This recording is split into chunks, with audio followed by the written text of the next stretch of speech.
Have you ever heard of Nirvana? Of course I've heard of it. Kurt Cobain's band from Aberdeen, Washington in the 80s and 90s. I've heard of it then. Am I on the right track? I believe that you're on the right track. What else do you know about Well, Nirvana? I mean, I remember Kurt Cobain vividly.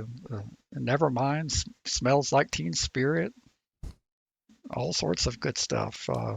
Wasn't there somebody else named Chris and Dave Grohl and You got that right, but on and I'm on? not referring to that one. So let's try another one.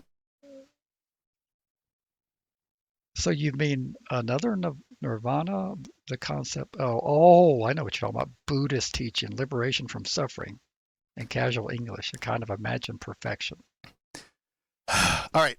That's also true, but that's not what I was really talking about. I'm talking about the Nirvana fallacy. Have you ever heard of this? Uh, no. Okay. Well, it is when people hold out for perfect conditions before acting. So they delay or dismiss real, imperfect action that's possible right now. Waiting for the ideal becomes the excuse. It's a perfect segue into an email exchange that I had with an individual. I'm on the board with Restore Georgia, and there's an individual there that I was communicating with. And so we'll call him Ron. And he wrote, quote unquote, once I'm off the registry, I'll be able to do a lot more advocacy. And I'm like, hold on, what? Well, that's classic. I've heard that since I've been trying to do this advocacy. They say when the time is right, I'll get involved, and often that's a polite code word for not now and probably not ever. Right, right. And so this is why it grates under my skin so bad. I was on the registry, and I was also on probation, PFR probation in Georgia.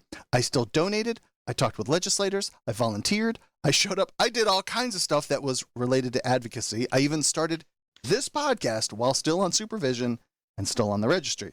And I didn't wait till the time was perfect. It seemed like I could do it now. But that line from him sounds like a stall. And that's the Nirvana fallacy in action. Do you think speaking with legislators while on the registry is more impactful using the language of, this is how it's impacting me right now? Or would it be better after you're off the registry